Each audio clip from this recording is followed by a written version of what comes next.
He is an unholy cantina baby. And a soft, baggy face. Long ago, in a galaxy far, far away, the Star Wars saga began, and Kenner continues the excitement. Star Wars figures. The Empire Strikes Back turn of the Jedi. Welcome to the Star Wars Collector's Archive podcast. It's the Cast. Newest news on the oldest toys, from bubble bath to belt buckles, from 12 packs to 2 packs. New boss, alien bounty hunter. From the Star Wars collection. Watch out, Black Vader! We bring the world of vintage Star Wars memorabilia alive with informative features and personal collecting stories. Offer expires December 31st, 1979. And R2-D2 with stethoscope. The Supreme Master, the Emperor. Brought to you by the Star Wars Collector's Archive. The SWCA.com. With your hosts, Sky Payne. Even Chewbacca. And Stephen B. Denley. On this month's holiday special vintage pod, we talk about Bossk, Hanukkah Rancors, vintage furbys, radio dramas, and we start an East Coast, West Coast Collector Club beef. We also have a brand new feature, Steve Flips the Script. Vocab is about olive heads, 31 backs, and PPL. And the great Wookiee killer himself, Ron Salvatore, joins the Cast to talk about a nugget hard copy, and the Market Watch displays how to put a Bossk focus together in just 30 days. And start a new tradition of gambling on rugby. Toulon, ale, ale, ale. The audio gets a little bit crackle-dackle in the beginning, but it works itself out. Wampa Wampa, and welcome to the Vintage Pod.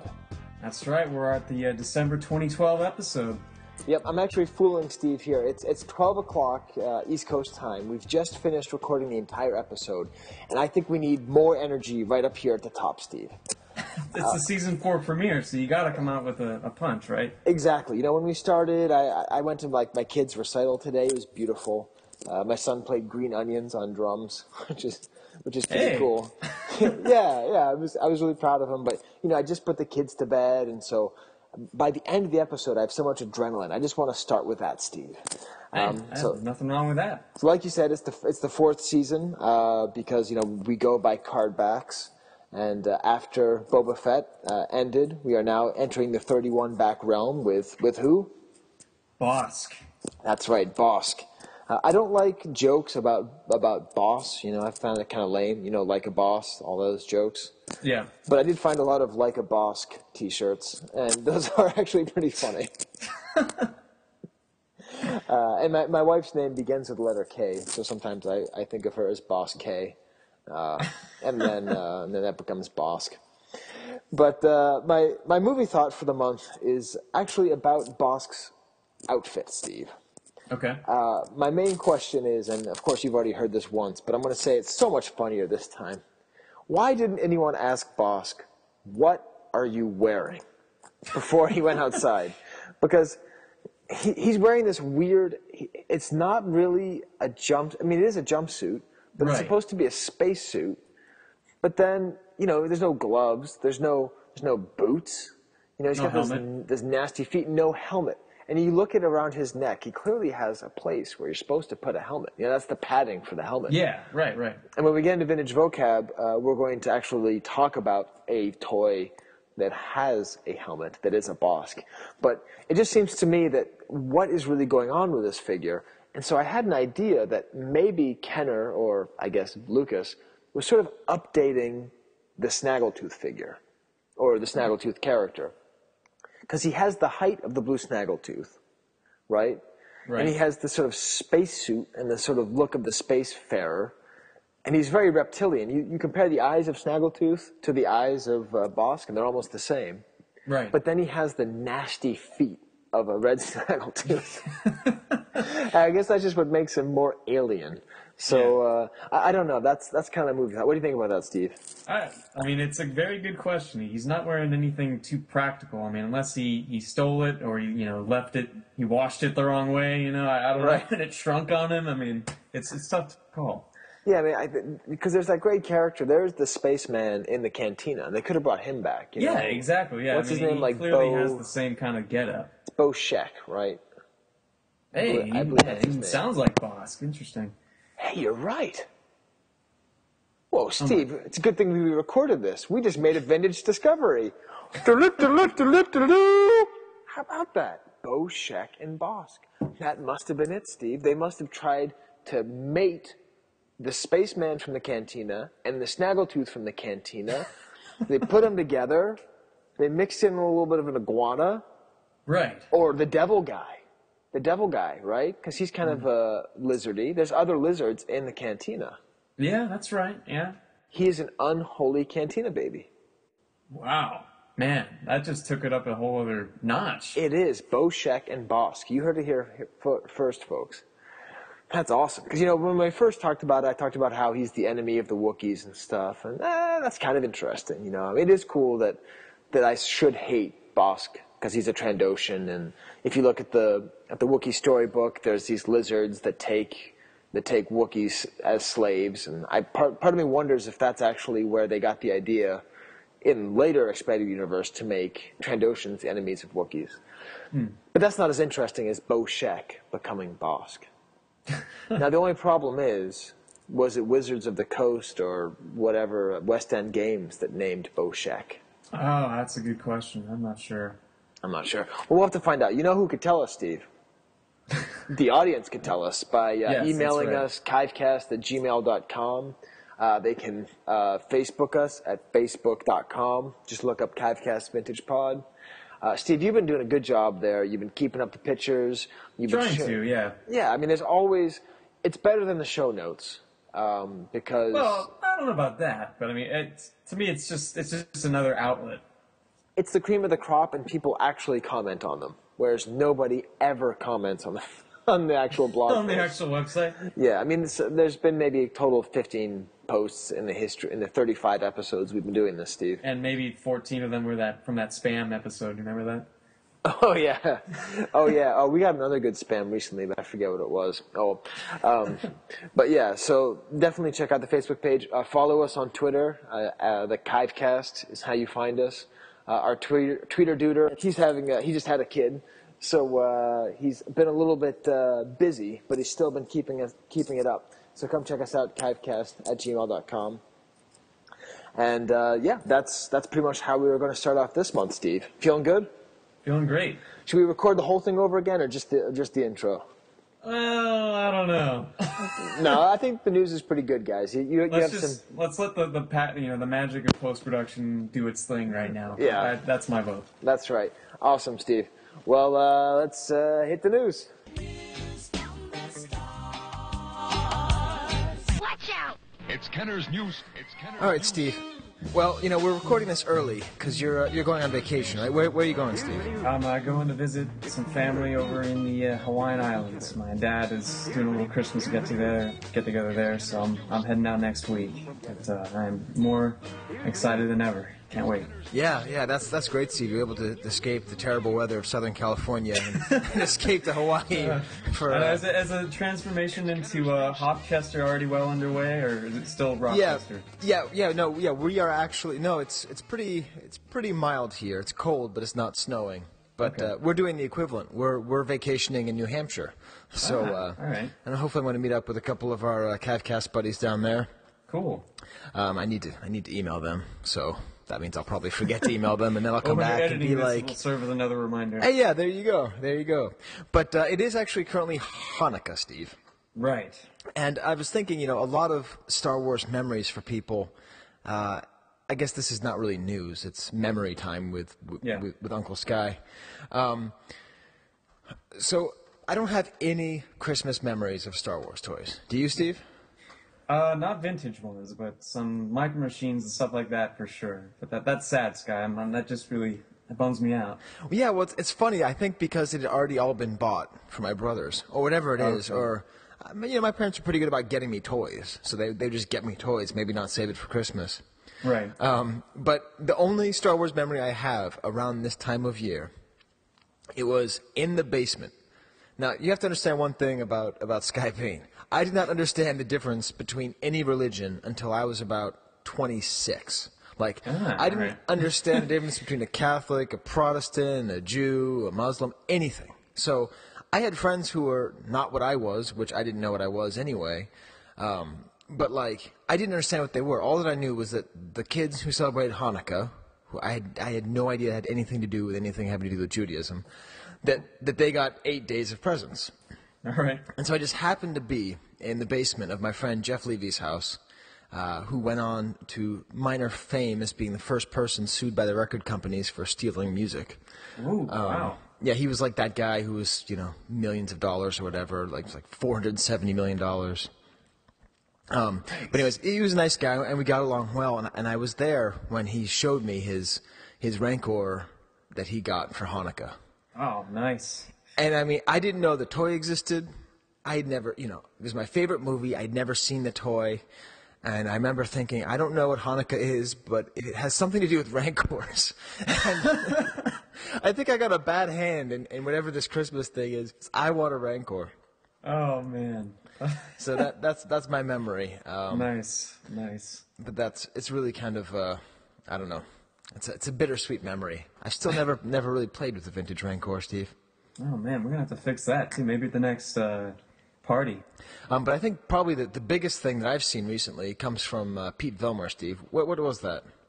That would be these cool Toy Fair photos from 1978, and they were scanned and put up. I'm not sure how long they've been up, but they were most recently posted on Rebel Scum a couple days ago, and there are just some great images of the original setup at Toy Fair. Yeah, they're really beautiful. I mean, you see the... First of all, I don't know exactly who this guy is in these pictures. Yeah. He looks like an extra from that 70s show. Kinda. He's got the hair, he's got the wide lapels, and it's just such a great glimpse into what Toy Fair looked like. And whoever's taking the pictures was skilled. And you just see this one picture, we'll put up in our show notes of Fez here holding up an R2-D2 toy, 12-back. And then behind him is a full-scale model of R2-D2. Yeah. And then behind that is an awesome Star Wars logo with like a weird... It's like not an actual Star Wars logo. It looks like it, but it's the S is off. Made in, I guess, in shop, I guess. Right. And then there's X-Wings and TIE Fighter, Kenner X-Wings and TIE Fighters all around it in kind of like a cool scale diorama. Yeah, no, it's really, really sick. Yeah, and actually, Steve, I didn't really notice it, right? But the pictures, the toys themselves weren't production, were they? I don't know if all of them are. I know it looks like, at least for those 12-inch figures, there's some of those kind of mock-up, like for the Chewie, I think that was from, it was like a Bigfoot figure or a Bionic Man. Well, yeah, we can get to that, Steve, but have you looked at the Luke that he's holding up? Oh, hold on a second. I may be looking at a different picture. All right, so there's one where he's holding up a Luke, and it's a fully squared corners. It's not rounded corners. I see what you're saying, yeah. Yeah. Oh. I haven't actually read this thread, so it could be that people have been talking about this for 3 days. Yeah, but that's it's pretty cool. Yeah. So then they're not, really production. They're probably like, mock-ups. Yeah. And then, Steve, of course, you were talking about my favorite thing, which, of course, is the Chewbacca 12-inch mock-up, which was from a $6 million man. $6 million man, that's right. Bigfoot. And if you look at some of the early, there's like photographs of the Chewbacca in that, like in the actual box, in the actual 12-inch box, but with that toy and that weird squished up little face he has. Oh, all right. But I have to say, it looks kind of cooler than the actual 12-inch Chewie. Just because the head is big and it looks a lot more detailed. Yeah. There's something about the 12-inch Chewie that's, I mean, it's great, but it feels just like, almost like a Gentle Giant, just like a bigger version of the small figure. The actual figure, yeah. Whereas here he's kind of got like, like a bigger hands. He's like kind of, muscular, Beastly. A giant beast of a man. Yeah. So that those are really, really exciting news. And, we've sort of been, we've talked a little bit about Toy Hunter, Steve. Yeah, but not since it got really picked up and has really picked up steam, I think, since the last time we talked about it. Right. I mean, obviously I talked about it because I was the panelist of that panel at C6. Right. Although I still haven't seen it, of course. Never will.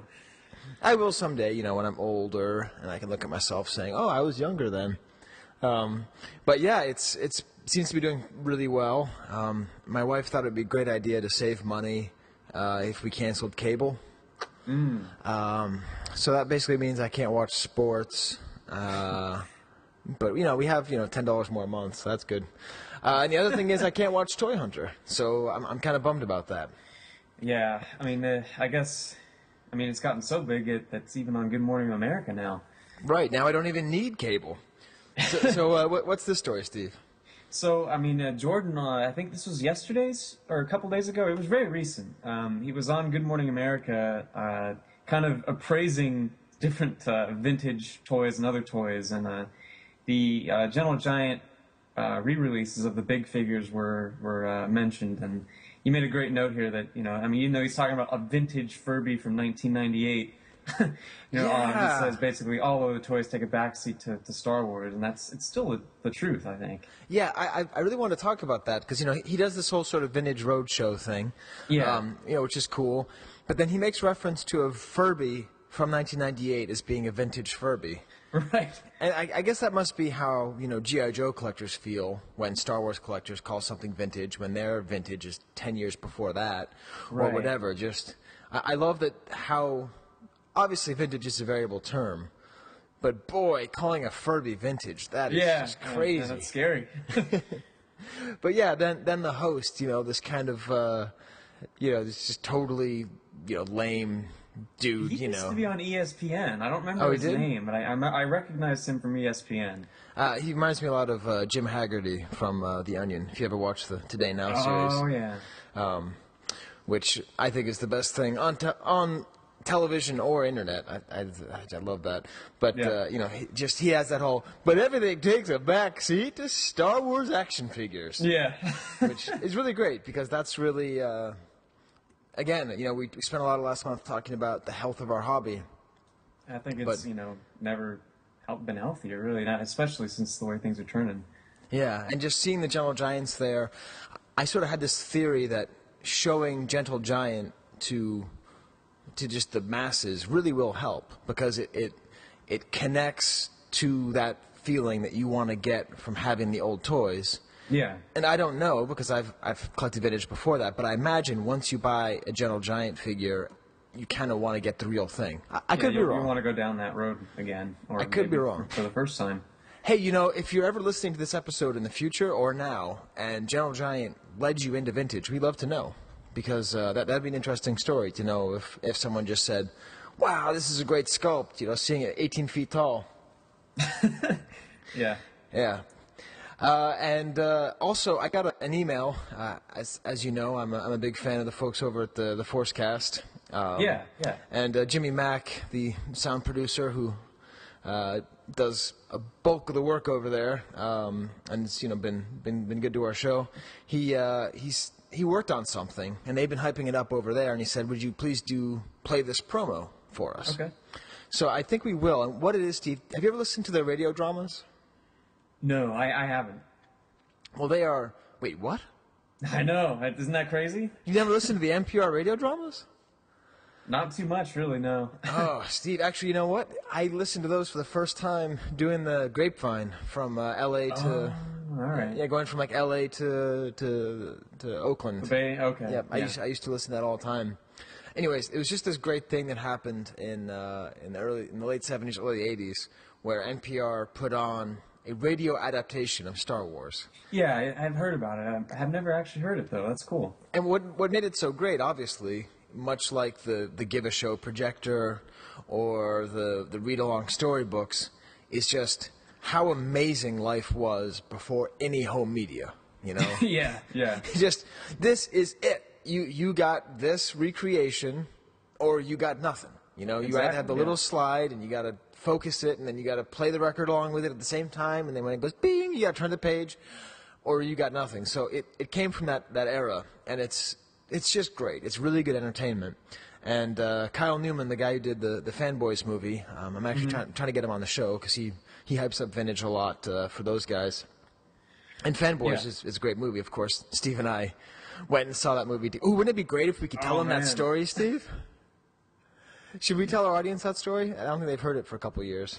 Maybe, yeah. Why not? So, in the brief time that I knew Steve in Santa Barbara, there was a Fanboys movie premiere at the Santa Barbara Magic Lantern Theater. Yeah. At the University of California, Santa Barbara. So I invited Steve, a girl who I was kind of trying to set Steve up with. I never told you that, Steve. No, you didn't. I never told her that either. And I don't think either of you even noticed, so it worked out great on that. But there was a costume contest. And no offense, Steve, but Californians are so insistent on just remaining mellow that nobody got dressed up. So I had a sweatshirt. I had a Chewbacca sweatshirt, and I won the contest. I mean, isn't that sad when you think of like comparing that to the stuff you see at these like the celebrations? It's just like... it's so funny. It was such a California victory. Yeah, it was. It's like that. It's like the Great Onion headline: "Man who won pie eating contest, unaware of contest."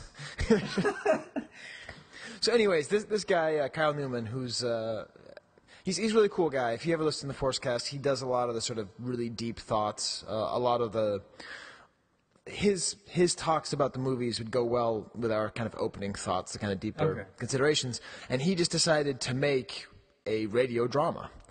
And they put it on at Celebration 6, which, of course, I had no idea. But then again, I never heard of Star Wars Detours until a month after Celebration 6. Yeah. And they performed it live, and they have all the sound effects. And I've listened to it, and it's about a half an hour. And, of course, it's as dorky as anything else in Star Wars, but also in a good way, because the voices are really good, and it's a good story. So, anyways, I think we might as well sort of push some of our listeners to that too, because if you like hearing talking about Star Wars, I think it really should be rewarded, this effort, because it was basically all just podcasters and people affiliated with podcasters making real Star Wars content. Oh, that's awesome. And, of course, Steve, you and I are going to be working on our own radio play, radio drama, which we'll be talking about in the feedback section, so stay tuned. All right, so let's have a listen to the promo for the Smugglers Gambit. All right. A long time ago, in a galaxy far, far away. Smugglers Gambit, a new Star Wars audio adventure, written and directed by Kyle Newman, co-written by F.J. DeSanto, and produced by the Forcecast's Jimmy Mack. Recorded live at Star Wars Celebration 6 in Orlando. Punch it, Chewie! Smugglers Gambit stars David Collins as Han Solo and features the talented cast of the Clone Wars, including Ashley Eckstein, Sam Witwer, D. Bradley Baker, Tom Kane, Matthew Wood, Matt Lanter, Claire Grant, and Daniel Logan as Boba Fett. Hey, who's shooting at us? Leaving so soon, Solo? Shields, Chewie! I said shields, Chewie! Here's Smugglers Gambit, a Han Solo adventure for free. And watch the behind-the-scenes video at starwars.com/smugglersgambit. We should have left after the Death Star, huh, Furface? That's starwars.com/smugglersgambit. So this is the fourth season here, kicking off with Bossk. And part of the new exciting things happening in the fourth season is I've made a new drop, Steve, for something that will come out of your discussion about Kasdan. Awesome. So what's up with who is Larry Kasdan, Steve? Well, I mean, I think most Star Wars people would know him as the screenwriter for Empire Strikes Back, and I think he co-wrote Return of the Jedi, and he also wrote Raiders of the Lost Ark. But, for Empire, he didn't, it wasn't completely his script. He took Lee Brackett's script and kind of reworked it because she had unfortunately passed away. But he did a really good job with it, and I'm just kind of privy to his notes because at the archive that I work, they have the only copy or photocopy of his handwritten draft.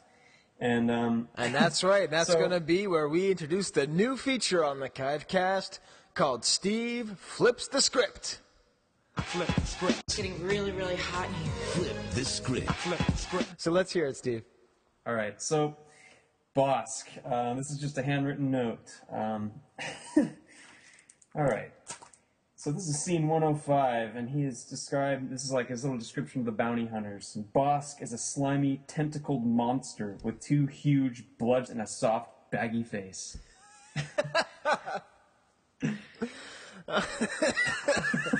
Oh, the tentacle is great, but the soft, baggy face. Yeah, I mean, I don't know if that just means that Bossk is an alcoholic or just seen better days. I really don't know, but... Wow. Your soft, baggy face. That's awesome, Steve. Thank you for flipping the script. Actually, I don't have an outro for that, so I'll just say that. Yeah, but I guess on that note, it is related to a news item that Kasdan is being brought back into the fold for the post-schools. Right. I think it was first announced that he would be writing and producing one of the episodes, but then a more recent Hollywood Reporter article said that he may actually be doing his own kind of spin-off. It's all weird and vague, but he's at least involved. But at least he's involved. I think that is a good sign. Yep. Yeah, me too. Flip the script. Okay. And then, Steve, actually, you're becoming so Hollywood, Steve.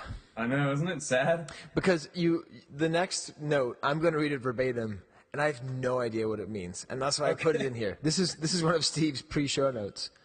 Quote, perhaps discuss The Hobbit's 48 FPS technology and its impact for the new SW? So what is a Hobbit and what is a 48 FPS?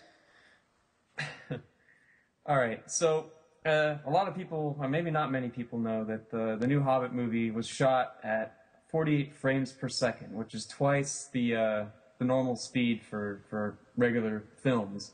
Oh. And it's only a handful of theaters that are going to be projecting it this way, but I got to see it through work. You're so Hollywood, Steve. Oh, man, you're going to be too big for us soon. No. So could you tell? Oh, yeah. I mean, it was very, very distracting for me. But distracting bad? Well, I mean, the image was really clear, and the action scenes looked neat, but just Bilbo going through his trunk felt so sped up that I almost got dizzy and passed out. So, but I'm worried that with these new Star Wars movies that this is going to become the new normal, which would just make me sad. But I don't know. I can see it happening. Steve. Wow, strong opinions. I don't know. I don't really throw out my strong opinions that much, but with this one, I'm feeling strong about it. No, you save it for Gonkenstein and and not liking 48 FPS. Wow. Well, that's exciting. Yeah. Well, Steve, you know they're going to do it, right? Because it's got to be HD, digital. I'm curious. I want to know what other people seeing it that have the chance to see it this way. I'm curious to see what you think. So. Yeah. No. Well, Steve, do you think that we're going to have that many FPs out here in Rochester? You never know. I mean, you got the Image Permits Institute out there. They might have a nice theater. You could watch. It's true. It is the birthplace of Kodak, but it's also the death place of Kodak. So. Maybe. All right, now here's something I do understand, Steve. There's a huge gathering, once again, across the pond, as they say, and I don't know too much about it. I know that Gus and Duncan signed there. It was called The Farthest From, and it was a Star Wars vintage toy collector gathering. Wow, Steve, I wish I could go to these things. I know, this looks so fun. Yeah, it really does. And the thing I'm most jealous about, obviously, is they created exclusive figures. Yep. And Steve, it's like they were made for us to want to go, Steve. I know. There's 3 here that I mean, it's just right up our alley. So the one, obviously, they made these cool flock figures. Like flock. How would you describe flock? I mean, I don't really know how to. It's not quite furry. It's not quite fuzzy. It's in between fuzzy and furry. It's like fuzzury.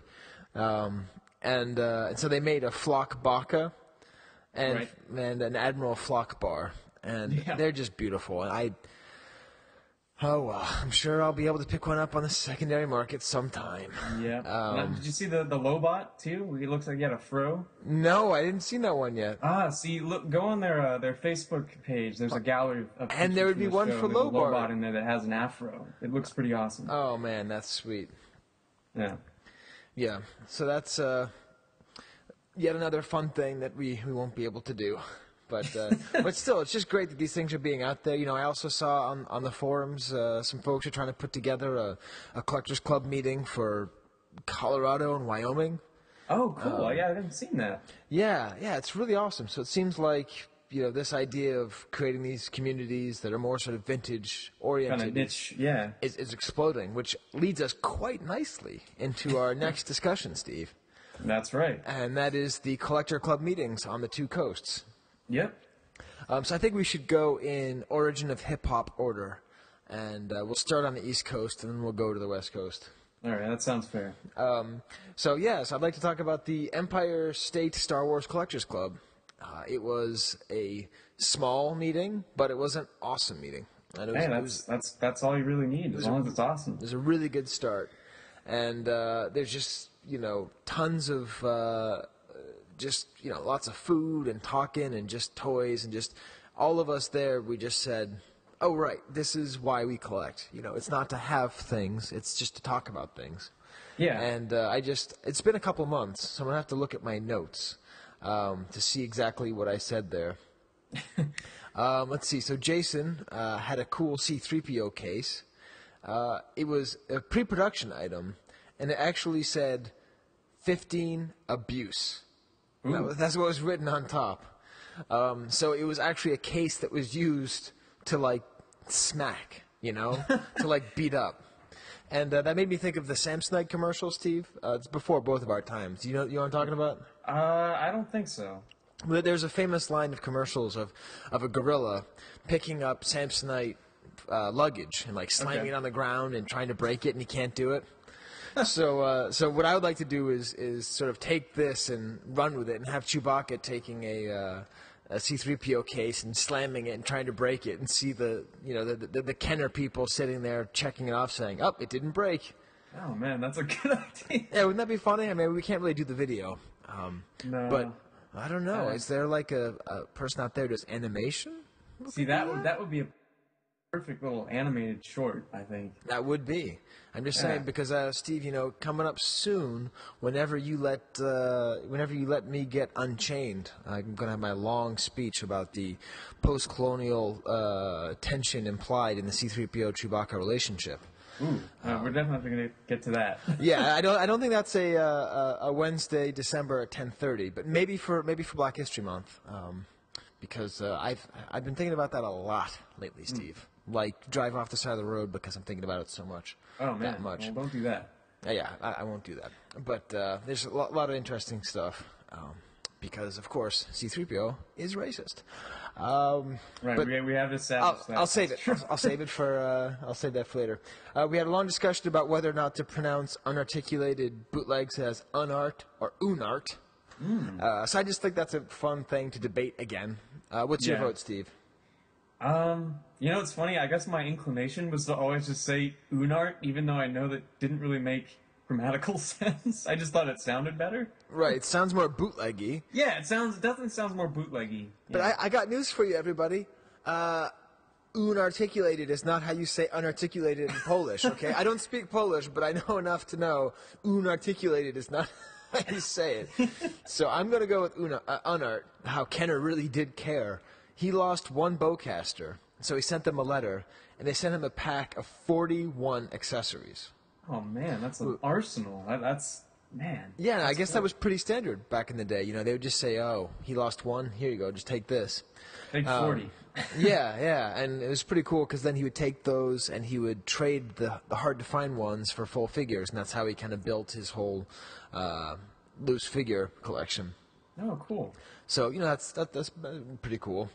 I also saw a pretty neat Emperor Tri-Logo card back. I forget who had it, but it had a foreign price sticker. And I've seen lots of foreign price stickers. Well, not lots. I've seen some. But this one was really cool because it had an umlaut on it. So I'm pretty sure it had to be from Germany. So if we have any German listeners out there, the name of the store was Albert Boe, B-O umlaut E. And that was the coolest price sticker I've ever seen by far. Nice. Mike the Massive, who doesn't post that much, but he's around, and he was a nice person to visit. First of all, he is able to braid Princess Leia's hair better than Kenner. He can take a vintage Kenner doll and just absolutely perfectly put it back in order. Whoa. Which is pretty spooky. But he also had his childhood figures, but not his actual childhood figures, but he had the card backs with the bubbles cut from his childhood collection. Wow. So, like, archaeologically speaking, this was really cool because it was every figure he ever had, and it had the price tags on it, so you could trace, okay, so he bought this one here, he bought that one there, and there was actual figures. And, you know, you see card backs, and you can imagine the story behind them, but to actually have them there was really pretty special. Yeah, so that's like having a genealogy for your collection. That's sweet. Yeah, so that was cool. We're having our next meeting in March at the National Toy Hall of Fame, which actually, is it the same National Toy Hall of Fame that's in California? Oh, you don't have a National Toy Hall of Fame. That's right. East Coast? I'm going to try and start a war with you, Steve. Yeah, so that'll be really fun because, as we all know, Star Wars was just... Wait, have we talked about that yet, Steve? I don't know if we have. Oh, Steve, we are so off our game today. We Breaking are. news, Star Wars toys were officially elected into the National Toy Hall of Fame. Did you not know that? You know what? How long ago did this happen? Because It was a couple months ago. It was just right before over. the whole Disney new movie thing. Okay. Yeah, I may have just missed it with all the crazy hubbub. Yeah. So that was just, really cool and really interesting that Star Wars is finally in there, because they don't just give it to any fly-by-night toy. No. Like it has to have a certain standard. Kind of like the way Pez used to be. I don't know if you know this, Steve. I used to collect Pez. No. But they used to have this thing where they wouldn't do just any toy. Like, they didn't do Star Wars until the 90s because it had to have, like, an intergenerational appeal. It had to be something stable, had to be something distinguished. And then, like, recently it's been like, B-movie Pez? Sure. Absolutely. They dropped their standards. But the National Toy Hall of Fame has not. So we're going to celebrate that next March. So I'm pretty sure, Steve, there's nothing that you did during your California meeting that could possibly rival that.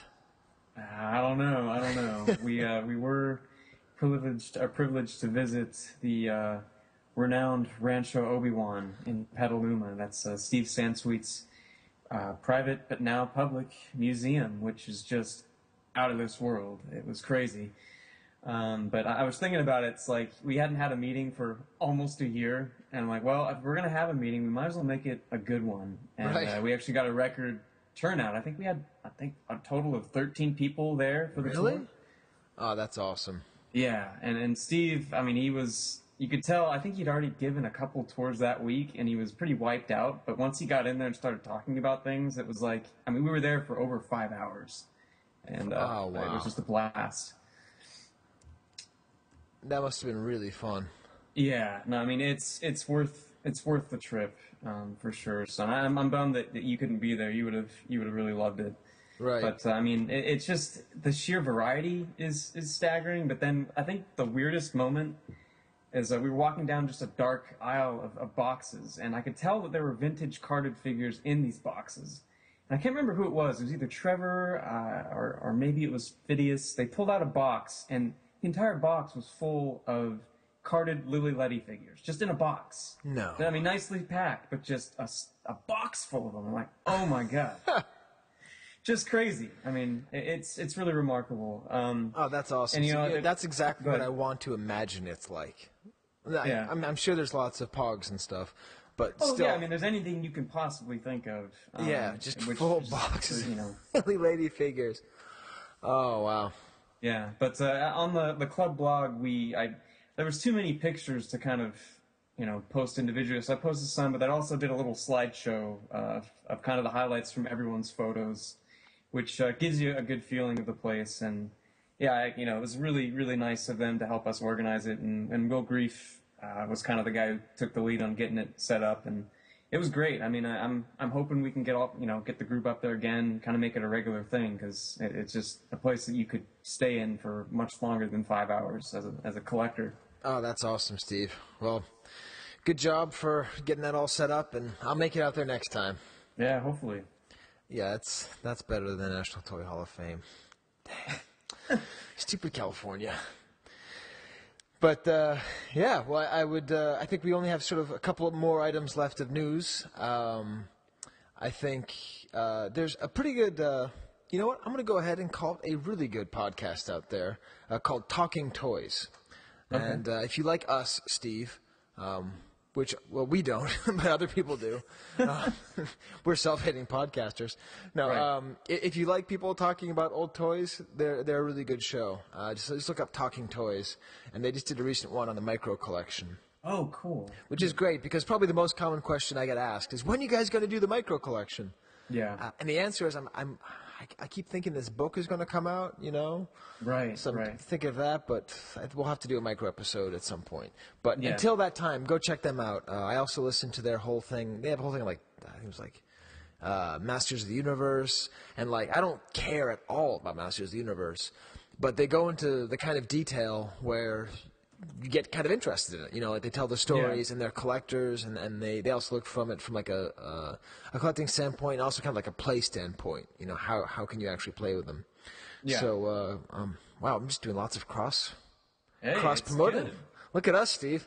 But so check out Talking Toys, and I think they listen to our show too, or at least they did a couple months ago, but they'll hopefully listen now, because it's a good show. And then, Steve, you wanted to do a Limelight. Should I let my horrible drop in here for the Limelight, or no? Maybe just a snippet. Okay, all right. Okay, all right, there's a snippet. Yeah, this was a while ago, but this is one of my favorite Limelights in a while. What is it, Steve? It's Nick Tom's holiday special collection, which is, I mean, it's really unique because it takes one of those just kind of odd side shows to the whole Star Wars world and really gives it some love. It's kind of like a time capsule, really, because it's items of any kind you can really think of that are all from around that time period, and it just makes the holiday special look like this amazing thing. Right, It's just truly remarkable. Well, it was an amazing thing, Steve. Yes, it is amazing in its own way. We just have to go about defining amazing. You know, it's a tough thing. But yeah, it's like there's some just really nice parts of this setup. Like, for instance, he has a great picture of the Tomart's action figure digest with the unproduced toys from it. Yeah. And then he has a Chewie and a couple of the Fisher-Price figures that maybe Lumpy was going to be based on. And then he has the Wookiee storybook, and then just a card back, you know, a Chewie card back, which is just a great example where you see it and you think, oh, he doesn't have an actual carded figure. But I look at it the other way. Like, this, I get it. I see the point of his display. This gives me an idea of what this was and what the importance is, and and you know, he could take that money and use that to buy an amazing thing like an original cell sketch of Boba Fett, you know. Yeah. I mean, it's he's got some great stuff. I mean, I love all of the original ads for the thing. They just end up like the set photos and things like that. It just really captures it. Right. Yeah, and not only that, but I was just noticing, Steve, he has a full set of Topps candy heads. Yeah. So that was the Chris Georgoulias Unloved Item of the Month last month. That's right. He's got them all right here. Yeah. So he seems like he has a really fun collection. Yeah. Definitely. I don't know where he lives. He lives in USA. Well, that could be real close to you or real close to me or neither. But yeah. So that's just a really cool collection, and I don't know. There's just something about it that makes me, like you said, you know, it makes you feel a certain warmth for the holiday special. Yeah. Awesome. Well, I think maybe we should do a little bit of Bosky vocab. Sounds good. Let them folks change our vocabulary. Change our vocabulary. First show, hardcover, softcover, frosty, MIB, MOJ, CMYKUC. It's vintage. Ooh, Steve, nothing wakes me up like a little bit of holiday special talk. You know, it was so PC before PC existed. Yeah, you're absolutely right. You know, I mean, just the idea of not calling it the Christmas special, you know, and really it's very, very non-denominational. It's the Life Day special. Yeah. I often wonder if I would have liked Star Wars if I had been old enough to watch the holiday special. Because I hate being disappointed. I hate being tricked, Yeah. I hated onions for the longest time because sometimes I'd get those, boiled peas with the pearl onions in them. and I hated it, but I didn't know why because I liked peas. And so I hated the food for tricking me. That's what I used to always say. Then my brother makes fun of me. He calls me Gollum. It tricks me. But I could just see myself just saying, you know what? I don't like this story anymore. I can't do it. It tricked me. You might need some help, man. That sounds troublesome. Oh, about feeling that food tricks me? Yeah, or just anything tricky you. Food especially. You don't want your food to trick you. Oh, man, that's why I hate Tab. Dude. Oh, God. Of all things. Yeah, okay, I can go with you on Tab. Well, the thing I didn't understand, right, I was a sodaholic when I was a kid. I didn't know it was not good for you. So I remember my godmother, she gave me a can of Tab, and I just kept on pouring packet after packet of sugar into it, thinking, because it said sugar-free. So I'm like, well, if I add sugar to it, certainly it's going to taste good. But actually, Steve, the whole reason why it's weird. I don't like to go into my own psychology publicly, but I just happen to have this thought right now. I used to have to take asthma medication when I was a kid, right. And my mom would crush it up and put it into applesauce, which left a really nasty taste. So I'm pretty sure that's where my hatred for things tricking me comes from. Yeah. Is that I even hated deception. I hated applesauce for a long time, So yeah, I think, and you know what? I think that's why people don't like the prequels too. In a lot of ways, they feel tricked. That's true. The trailer. Okay, let's get to the vintage vocab, Steve. All right. So I wanted to kind of go 3 levels deep into the vocab. I want to do 3 different things that all pertain to Bossk. I think the vintage pod really needs to go heavy into the vocab because people really like the vocab section. Yeah. I've noticed. So the first one, Steve, is something I had never heard of. And neither had I. The 2 words I'm going to put together don't seem to go together, and it's going to sound like I'm insulting Steve when I call him an olive head. Oh, you olive head! Get over here, you olive head stuff. You're like a pimento. So, an olive head, Steve. So you never heard of this either? No, and when I saw your post on the forums, I just laughed. I was thinking the same thing. Well, see, the thing is, I don't post that many new threads anymore because most of my thoughts come out on the show. But I was prepping for the show, and Brisbane Mike has an amazing market watch. Look forward to that in the future. You can actually go through you can get an entire Bossk collection just from this one market watch. But at the end, he said that there's an AFA graded olive head Bossk.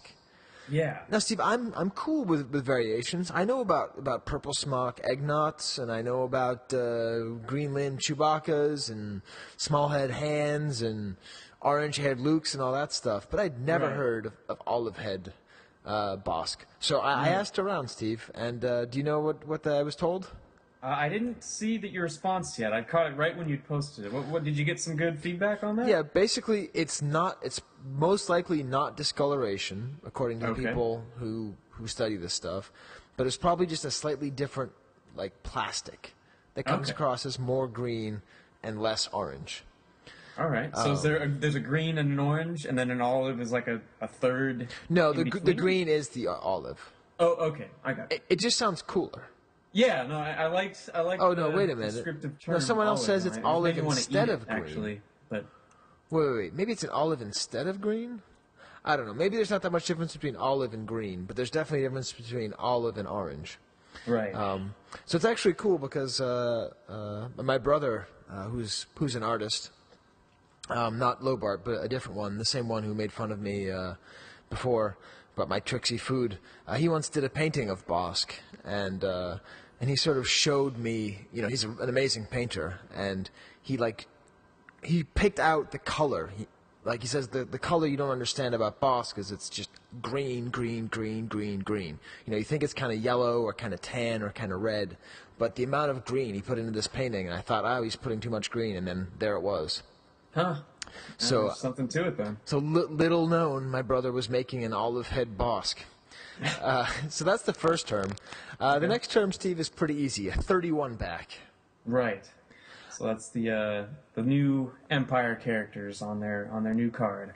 Yeah, I think it's a pretty important back. So it's unlikely that people listening don't know what a 12 back is. But 31 backs is the first set of toys from a new movie. Right. And do you know why it's particularly important with Bossk, Steve? Say again? Do you know why it's particularly important with Bossk? No, let's hear it. Oh, well, the reason because Bossk is very rare on a 31 back. Oh, that's right. Yeah. I think we may have mentioned that a long time ago. That rings a bell now. We might have.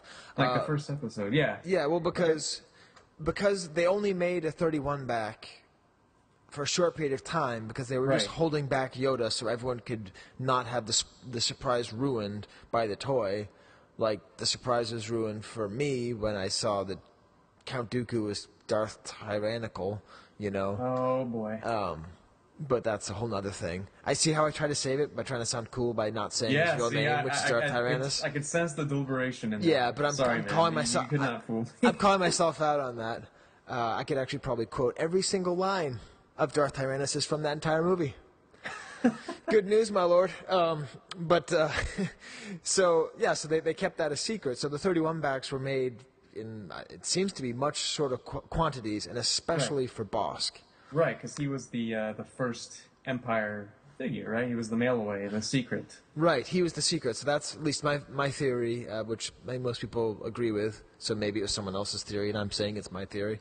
But that the reason that he was made in less quantity is because so many people had sent away for their secret Star Wars figure from the 21 back offer. Which I think is a pretty good theory. So the 31 back is particularly important when it comes to Bossk. Right. And then finally, Steve, we are going to have a cliffhanger. Ooh. Because I was talking a little bit earlier about what is up with how Bossk dresses. Right, the spacesuit conundrum. The spacesuit conundrum. Now, I was under the assumption for a long time that the good people of Argentina had solved this problem with their bootlegs made by a company called Plástico Pedro Luca. Right. Which is called PPL. And that's the third vocab word, PPL. But I remember very distinctly hearing that there's something fishy about the PPL bootlegs. There's something not quite right. And I asked Joe, I threw a pebble at his window. He has yet to open up and say, why don't you throw a brick? So I'm waiting for his answer. I contacted John Alvarez. He has yet to respond to me. I put out a bigger message to a bunch of other people. They have yet to respond to me. So this is going to have to be a little bit of a cliffhanger. But I'm going to show you the picture anyway in the show notes. Okay. Because the theory is, in the write-up that John Alvarez made on the archive, he describes it as just being sort of generic space figures. There's like a Vader, a Luke, and a Han, but then there's also a Bossk. And what's so cool is that Bossk is wearing a helmet. Right. And he's actually very much like a Fisher-Price space person. But it's very clearly his head. Have you seen this, Steve? I think I've seen it a while back. I've definitely seen John's article. Right. But yeah. But again, it's very possible that these are all fake. Mm-hmm. That none of them are fake. I don't know, Steve. Do you know when people can find out? Next month, maybe? That's right. Episode 37, the Podcast Vintage Pod. We're going to have a follow-up on the veracity of the Plásticos Pedro Luca bootlegs. Because there apparently has been some fishy dealings going on in Argentina. Good. Right, Steve? Yeah. Well, we are excited for... Initially, this was going to be a non-polyvocal show, Steve. But we have secured the vocal talents of someone you may have all heard last month. That's right. So we're going to talk to Ron Salvatore.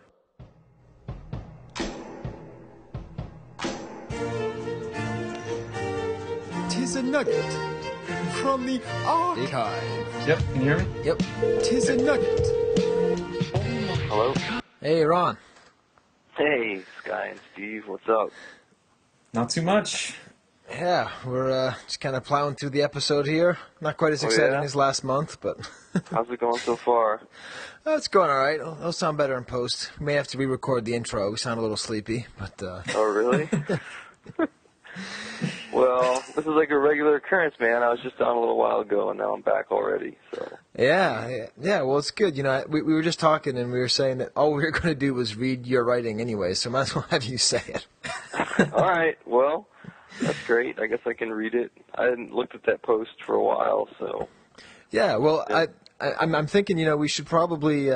should we go big to small or small to big, Steve? Should we start with the Cap 2 or with the hard copy? I'd say let's start with the Cap 2. Okay. Oh man, I think I have that one pulled up. Hold on. All right, well that's fine. We can talk while you're bringing that together, because this I don't think I'd ever actually read your Cap 2 write up. So I posted it in like 2000 or something like that. Right.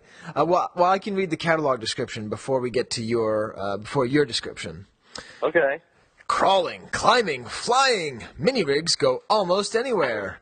The new Cap 2, Captivator, is used by the spies of the Empire to capture rebel prisoners. The rotating legs are fitted with suction cups that stick to smooth surfaces. It can even hide under tables. Wait, really? That's awesome. Okay. Its rotating arms feature a claw and a hook that carry action figures and capture unsuspecting rebels. Cap 2 is remotely operated spring-loaded claws. Devilish! At least you know now that it can hide under tables. Because yeah, I didn't know. I've never played with a Cap 2 before. Have you ever done that, Ron? You ever put a Cap 2? Most people have played with the Cap 2, or any of them. Really. It just kind of like exists to stay in their boxes and be sold at toy shows or something. Well, that got me to the point of maybe wanting to buy one of these. But Ron, why don't you take us home with your vintage description here? Okay, I haven't practiced this, and this is an old post, so, gosh, it's very old. Okay, we'll just be sitting here laughing, and you just read it. All right. Released in 1982, along with is it the INT4 or the INT4? Let's call it the INT4. INT4, the Cap 2, short for Captivator, was yet another weird-looking mini-rig. It was also the personal vehicle of Bossk, the single greatest iguana bounty hunter in the Star Wars galaxy. With this vehicle on his side, Bossk ravaged the galaxy, picking up rebels such as the unfortunate rebel commander depicted on the vehicle's box and delivering them to Darth Vader, Jabba the Hutt, or some other evil Star Wars maniac. Unfortunately, the Cap 2 couldn't solve Bossk's greatest professional problem, his inability to bend his long, scaly iguana arms. I kind of like the Cap 2. It's got a cool mechanical vibe to it, and its aesthetic seems derived from sci-fi films and literature of the earlier 20th century. I also like the fact that it's Bossk's personal vehicle. It's just incredibly unfortunate that Kenner never made their planned but never released Ugnaught car. All right, now that's a joke, right? There's no Ugnaught car, right, Ron? I wish there was an Ugnaught car. Okay, well, you know what, Ron? We actually have some pretty talented people who listen to this show. So if someone wants to draw up an Ugnaught car, like a mini rig, a fake mini rig Ugnaught car, we got to see it. Well, maybe Kenner prototyped one, because I do have a C-3PO's, Ree's trinoculars, and if they made a Ree's trinoculars, then surely someone must have made an Ugnaught car. Oh, it's gotta be. Anyway, so the end of it says, a few different versions of the Cap 2 box can be found. The most significant is a special offer issue that bears a yellow sticker on its reverse and comes with a free figure. The figure, of course, is Bossk. An ESB edition was also issued with a printed $1 rebate offer. Then, in 1983, it was reissued in the Return of the Jedi box. Woo! The end. Yeah, nicely done, Ron. Excellent, right? Well, excellent. Wonderful dramatic reading. I just like the way he described his long, scaly iguana arms. Well, it's true. I mean, one of the weird things about Bossk is those long arms, I always thought, and it's awkward for him to... Like, his rifle fits right into his little arm there, but nothing else would really fit in there. Right, yeah. It'd be funny, like, seeing, him and... Hammerhead, like, sort of, just the way they just had the super long arms. I think he could be on the Albanian basketball team. Yeah, that's a good point. With Hammerhead. Speaking even in the movie, like when the camera kind of pans up when you see him there on the Star Destroyer, he looks like his arms really couldn't bend, kind of like immobile or something. But yeah. Well, that's always been my impression of Bossk, anyway. That's why he's so angry. You know, you'd be angry too if you didn't have elbows. He does seem pretty angry, but then again, he's a bounty hunter. Yep. And then we can get a little bit more sophisticated, Steve, by getting. We don't do a lot of 3D stuff as far as our nuggets go, just because you know, we're a little bit less 3D-y than a lot of other people. But this is just beautiful, man. Did you take these pictures, Ron? The hard copy ones? Yeah. Yeah, I took those a while back. I made a light box so I could take nice pictures of my stuff, so it was pretty good project. You guys should do a little DIY episode one time and teach people how to make a light box and take nice photos of their stuff. But wow. Something that collectors should do. I like that you've just volunteered yourself for that project, Ron. That's excellent. I will definitely do that. You do I also it. made a little photographic book when I took nice pictures and then like made one of those Apple photography books. Oh, cool. I have like a little collection book, which is a cool project for collectors if they ever want to. Yeah, I've seen many of those and always thought they just look really awesome, and it's a good idea. So then, what is this this thing that we're looking at, Ron? It is a hard copy of the Bossk figure that I kind of put together from a couple of different sources. You know, I guess I'm not sure you guys pretty much know what hard copies are, I assume, but it's kind of like the pre-tooling three-dimensional prototype of a figure made from poured resin out of silicon molds. The molds would be made right from the sculpt. So, and the figure I have is made from. It's unusual in that it's brown Carblon material and also has black arms, and it's kind of unusual to find. Yeah, it's really cool colored. So you didn't just find this in one piece; you found it in more than one, or it came in a couple. I want to say I had the arms from somebody. Okay. And then I got the rest of it from another find. So I was, you know, one of those lucked out situations where you get parts from a figure from two different sources. And I paid more than I wanted to for the parts to complete it, but I figured, you know, it was worth it to have the complete figure because it would be fairly valuable once it was all put together. And you saved it from Yehuda's Chamber of Horrors. I'm not sure what that is, but yeah, it's definitely never been to any Chamber of Horrors, and certainly not one that Yehuda runs. Well, just, you know, Yehuda's famous for only collecting, you know, very valuable body parts. So. Oh yeah, no, that hasn't happened to me yet. So he would have bought the arms, and you never would have seen him, and they would have just sat in his basement. He would have just sat there. So is he like the Gollum of hard copies or something? Yeah, just like hoarding them in his little cave. I think he is, yeah, and just his preciouses. But not the actual thing, you know, just the, you know, just. Ah, here it is. It's, you know, it's Bib Fortuna's nipple ring. I've got it. You'll never get it from me. Yeah. But actually, I don't have a figure right now because I sent it off to the infamous Chris G to help him authenticate some of those fake hard copies or de-authenticate some of those fake hard copies, and I haven't received it back yet, but I do still technically own it, so I should get it back at some point. Yeah, as long as Chris knows that. Right. Yeah. Wait, so that's cool. So then there was the whole scandal of the fake hard copies that were made. Yeah, Chris used it to compare with some of those other ones that turn up, and you know, I guess it helped him to determine that they were bogus. Wow. Because I don't remember, they had different details, or the color under a black light was different, or something like that. Wow, you see, this is, you never know what you're going to get when you talk to someone who knows a little bit about toys. That's awesome. Yeah, you see that. So it's kind of been around, but the hard copy is if you've collected hard copies or parts of hard copies, you know that sometimes you get ones that are like obviously intended for a completed hard copy, and sometimes you get ones that are just kind of like waste, you know, that were never really completed. They have bubbles in them and stuff, and like. So some of the parts on mine looked like they were just kind of garbage casts. Huh. And actually, when I got the legs, for instance, there was a lot of flash around the legs that was never trimmed off, like the excess resin from the mold. Right. So I kind of cleaned it up and trimmed all that off. But, you know, they are legit parts. I just don't think that they were ever actually used on a completed hard copy. I kind of got them in unfinished shape. Right. Okay. And it's really cool too. I like seeing the sculpt on it, you know, because like the detail of that weird sort of trilobite looking thing to the on his right stomach. Yeah, whatever that is. I mean, I'm not even sure what that is. I know we've been talking a lot about Bossk's wardrobe today, Ron. Talking about why is it two little mysterious tools in his straps around his legs too, and I have they're like sex toys or hairbrushes or both or something. I'm not sure. It goes with Bib Fortuna's nipple rings.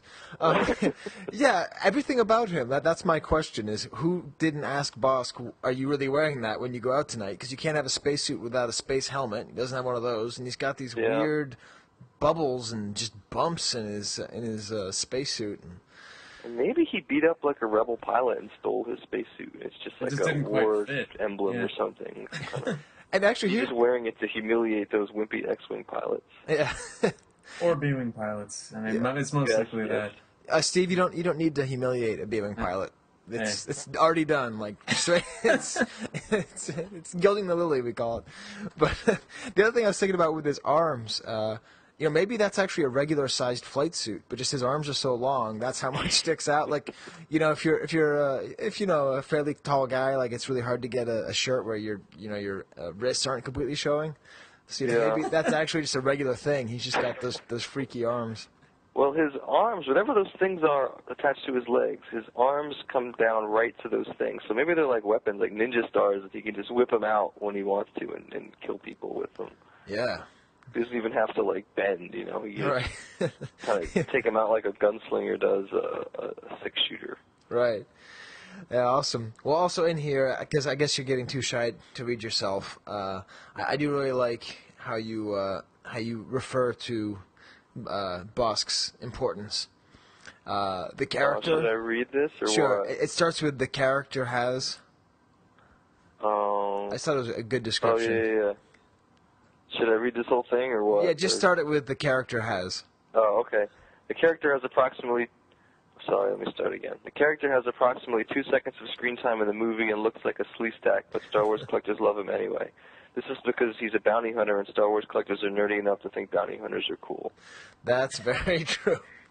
Because he does look like a sleaze stack, and everyone knows sleaze stacks are the lamest things in the world. But just his status as being a bounty hunter. So I think we're going to return to this, and we're going to really pose the question throughout the next couple weeks and months and years. Mm-hmm. Are bounty hunters actually cool? I don't know. I can always remember being the contrarian that I am as a kid, always wondering why, the bounty hunters that, were always the most popular characters among kids at school or whatever, and I was just thinking, hardly have anything to do with the movie. They show up in one scene. Right. And it just always seemed kind of overstated to me, but kind of the super fanboy love affair. But I don't know.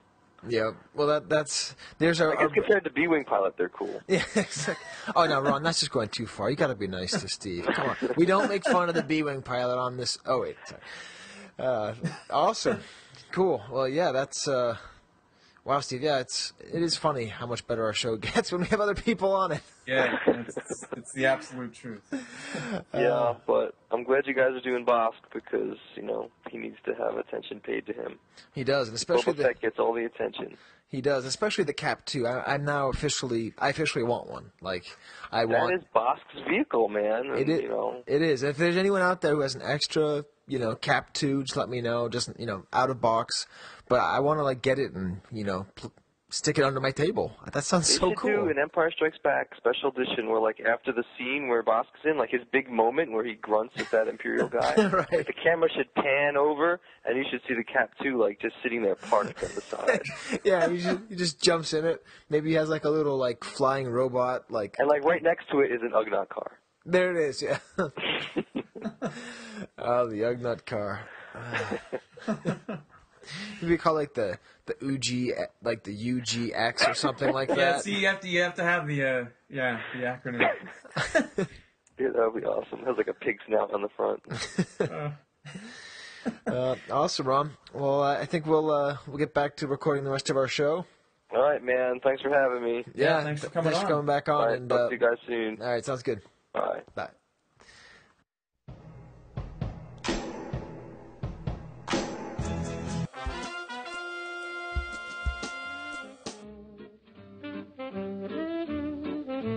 You don't hate, only and the unloved hate, the unloved and the unnatural, the unloved and the unnatural. I don't know, Steve. We almost cheated there. We almost had an unloved item and a nugget from the archive. Yeah, I mean, that was a fine line, but I think we pulled it off okay.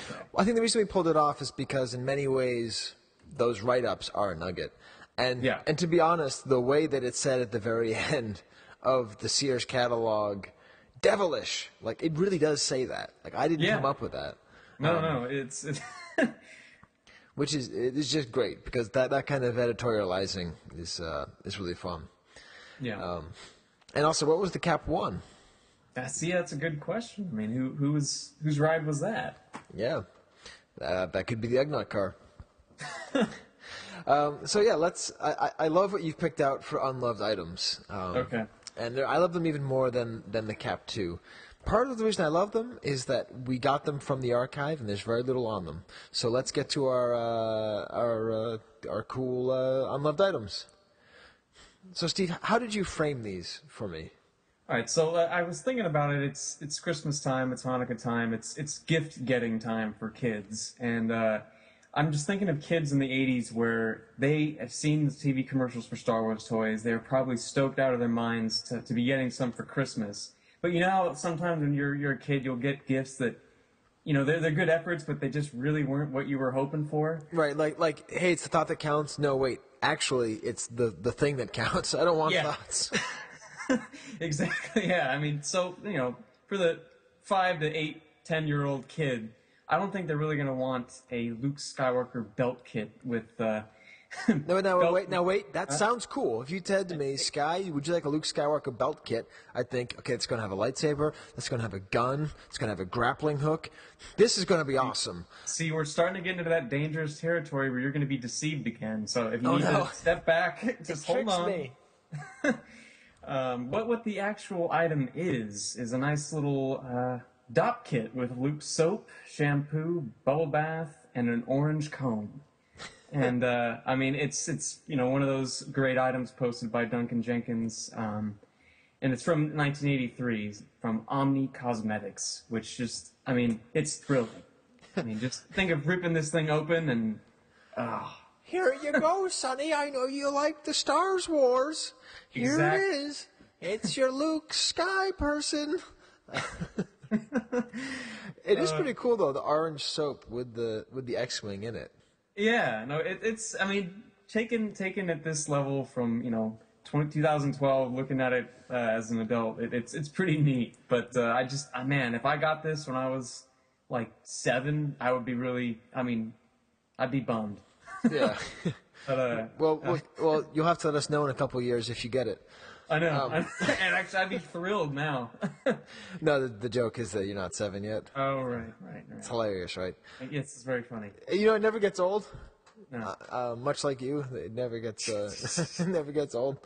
This is just compounding on itself. It is. Yeah, but that's just an awesome item, and I think, if anyone has one of these, could you please let us know? Because I'm curious to see if on the back there's any cool writing. Yeah. Have we ever talked to Duncan on the show? No, we never had him on. That would be a really good thing to do. Are you serious, Steve? I'm pretty. We've had Gus, but not Duncan. Huh. That sounds like that's an oversight, probably mostly on my part. All right, I'll have to fix that. Yeah. It might be fun just to have him just talk about bath care, because he's the person who, of course, came up with the Space Freak text.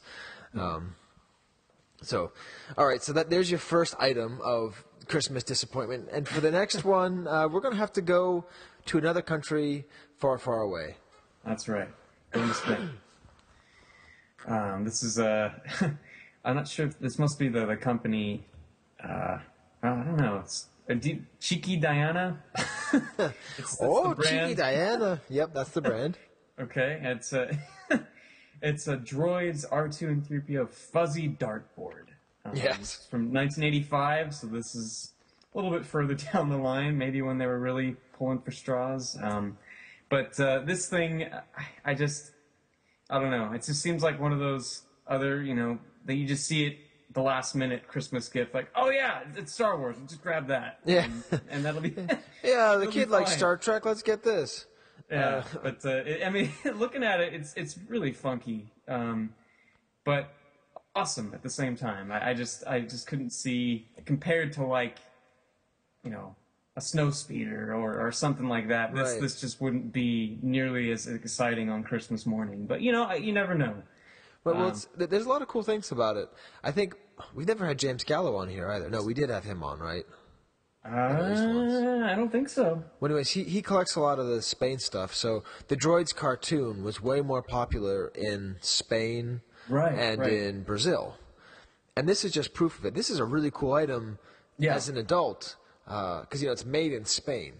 Right. So that's really cool. You know, when you know that there was such a need for a fuzzy dartboard with C-3PO and R2-D2 that actually looks like the company's name is Medina. I don't know. I don't know what Cheeky Diana means. If you know what Cheeky Diana means, please let us know. Porque no sabemos. Did you notice the little yellow label? And if I'm reading it right, it just says "Inofensiva." And I don't know if it does say that. I mean, I guess it's not really an offensive fuzzy dartboard, but what does that mean? I don't know. I mean, I'm not fluent in Spanish, so. Oh, Star Wars! You are the best. Inofensiva. It's like maybe maybe they made one that was offensiva. I mean, it kind of made me like think of the whole flame retarded thing from the Fun Punch show. I mean, I really don't know what that means. Right.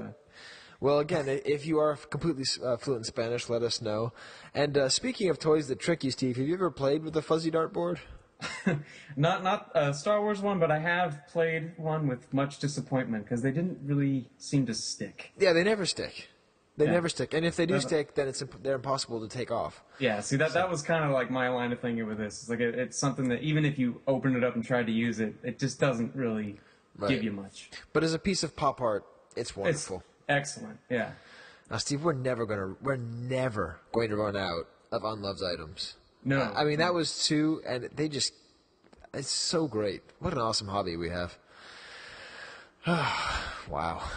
I mean, when you think about all of the unloved items, they're just so... I want one of these. Okay, put it on the list. I need a Cap 2 and a Cheeky Diana and a Dop kit. Oh, maybe that could be like a vintage party thing in the future. Like, we could all take, like, vintage bubble baths.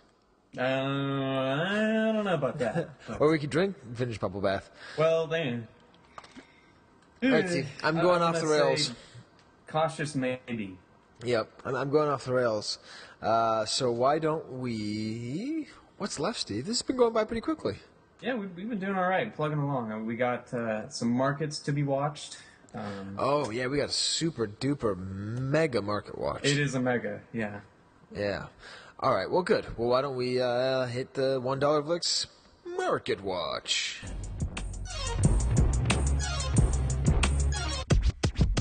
$1 Vlix market watch.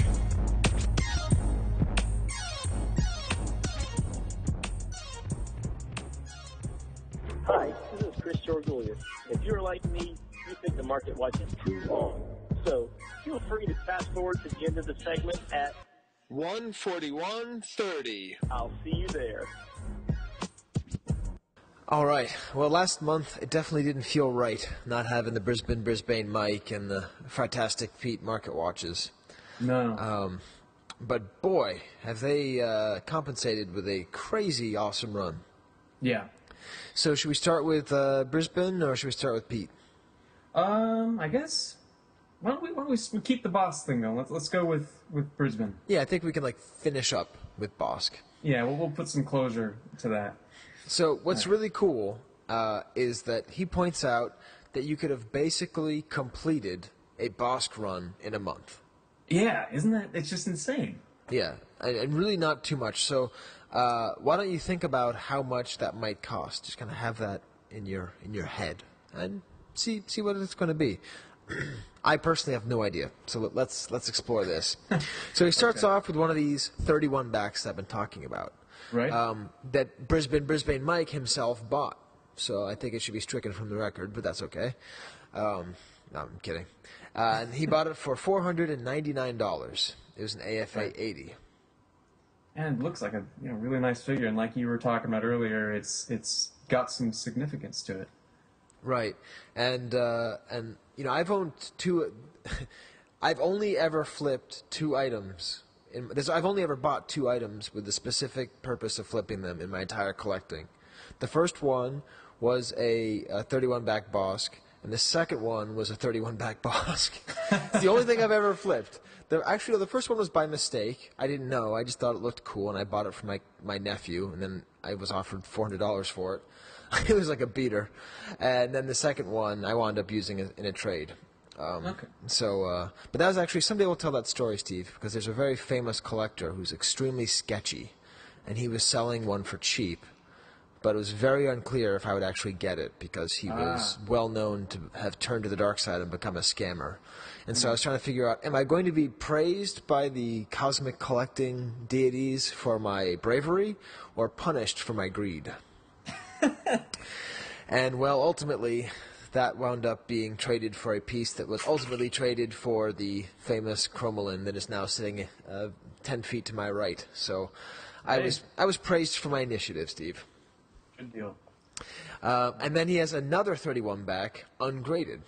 Right. And that went for $371. All right. So that seems to be the gold standard, right? So if you were patient, you could have got the best Bossk card, domestic Bossk card out there for $400. Now, What about a 32 back, Steve? So when we start getting into the 32s, this one went for $222. That was an AFA 80. Wow. So you can definitely see the demand, or I guess the scarcity of those 31 backs when you jump down to the 32s. Right. Yeah, because it was 500 versus 220. Right. So that seems to be twice as much. And then a 32 back ungraded went for 107. Yep. So that's a pretty good indication that if you want a almost debut card, or if you want just a beautiful offerless Bossk card, because let's not sell Bossk short. Let's not shell Bossk short. But that's a really hard thing to say. Let's not sell Bossk short. Sell Bossk short. Sell Bossk short. We all know he wears capris and not shorts. Exactly. Yeah. So let's not sell Bossk short. His card back is awesome. It really is. We talked about it with Ron about how they're a little bit overrated as far as figures go, maybe by kids, but just that super low angle where you're looking up at them, and yeah, it's a great card back. So knowing that you could get one in AFA 80 for $220, or ungraded, Steve, for how much? Let's see, ungraded. Wow, whoa, is that true? Yeah. $107. $107, not bad. Yeah, so again, a near rookie card, and it's a much nicer. It's kind of it's and it's not in bad condition either. It's not perfect, but it's definitely displayable. Yeah. And the picture actually makes it look worse than it probably is. Yeah, it's funny how that works sometimes. Let's see. So I guess we got some 41 backs. A 41B that was AFA 75 for 128. So not much difference there. Right. So again, that's offerless. Offerless. Yep. And then this is a 41 back with the survival kit that went for about $80. So not too bad. Yeah, and that 41B is actually that's a nice looking card, even though it's AFA really nice. 75. It's pretty crisp. Yeah. Let's see. We got a 45 back with a display arena offer for $58. Right. So. You could really. You could go to town with Bossk. It's just crazy. Yeah, it seems that for a character who is not unpopular, No, not in any stretch, really. I mean, he's got to be more popular than Forlom and Zuckus. I mean, no offense to my fellow collectors in New York, but he's definitely the second coolest bounty hunter, right? I mean, maybe IG-88 is cooler. Yeah, that's tough. It's a tough call. But we got a lot of good debates coming up, Steve. All right, so where are we at? 48 back. 48. That's the Revenge with the Akbar offer, and that one for 93. I mean, these are all in decent shape too, and Yep. all I guess these later ones all under $100. Not too bad. Let's see which. Oh, it's the 9-num offer. Yep. So that was 125 for an AFA 80. This is great. He mentions that the listing is funny, that it was listed before October 31st, but then he came in and edited it saying that Lucasfilm just got sold to Disney. So now all the items he is selling are more valuable, which in a perverse way might actually be true. Yeah. But probably not in the same way. Yeah. But for whatever it was, he couldn't get more than $125, which actually is a pretty good deal for. I mean, that's cool because the Nien Nub offers are some of the hardest return figures to find. Right. And just knowing that you could get a really nice version of one of those for $125. It's reassuring. Yep. So we got an offer list AFA 80, the clear bubble for 145. Yep. A 65 back, another clear bubble for 81. So it's not AFA, but it's really good condition. A 77 back ungraded for 150. Yeah. That's in really good condition again too. 77 back for 120. So it seems as though the clear bubble on the Jedi go for a fair number of premium. Yeah. But what's cool too is that Brisbane, and Steve, I honestly still don't know someday I will know the real pronunciation, and that'll be sad because I'll have to pretend like I don't know. But I still don't know. To this day, I still don't know. What if it's actually like Brisbane? Yeah. Anyways, so he also includes just some of the really cheap ones. Really cheap offers. So there's a 32 back that has a sticker tear and some soiling, but it's $23. Yeah. For a sealed Bossk figure. Another one on a random ESB card. It sold for $50 on a buy it now auction. Yep. A 34 back, again beat up for $34. Yeah. So really just a ton of good deals for just cheap figures, and that's how I wound up with my first 31 back. I just thought, oh, look at this beater, I'll get it, and then someone paid me $40 for it. Go figure, man. Yeah. And let's see what's crazy too. You saw this one that has the 4 bounty hunter figures that sold for 150. So if you want to get that set, I mean that's not bad. Oh yeah, that's really cool. So what is it, Steve? Explain it more to people. Let's see. Hold on. So we got an auction that had it's got an IG-88, a Zuckus, a Bossk, and a Dengar. Dengar, yeah.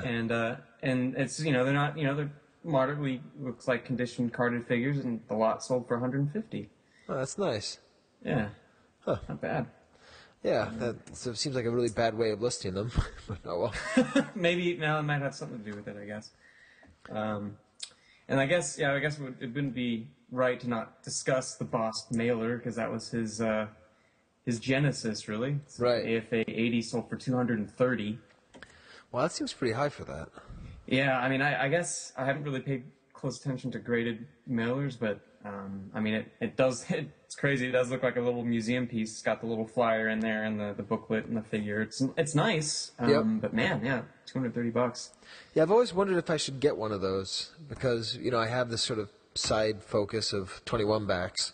Yeah. Empire 21 backs. And it's weird. I guess I probably should eventually. Yeah, see, I mean, that is the prize of that collection. Yeah, but I'd have to get it. Hatred for Trandoshans or whatever. Yeah, but I would have to get it, beat up as well. So it'd have to be complete but beat up, kind of like the rest of my collection.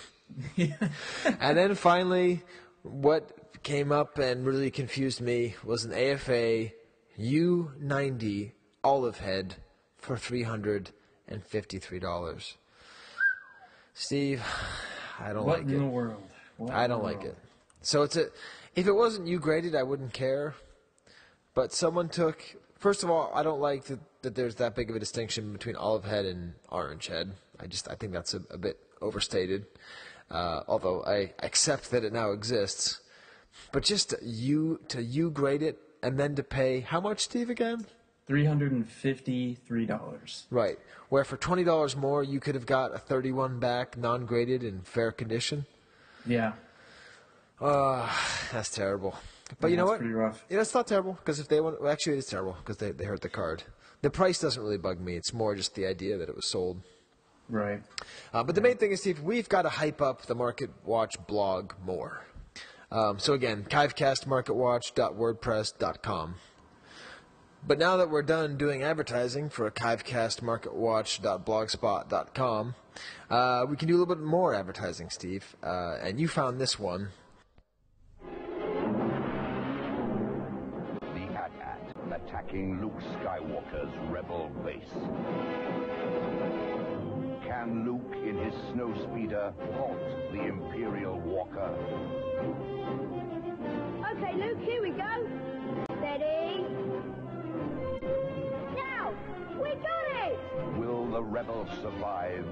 Only you can decide with Star Wars toys. Oh, man. There's a lot, as I always say, there's a lot of things to like about that commercial. Plenty. If you had a drinking game, that would be the number one thing I say, I think, on this show. More than I say Wampa Wampa is there's a lot of things to like about that commercial.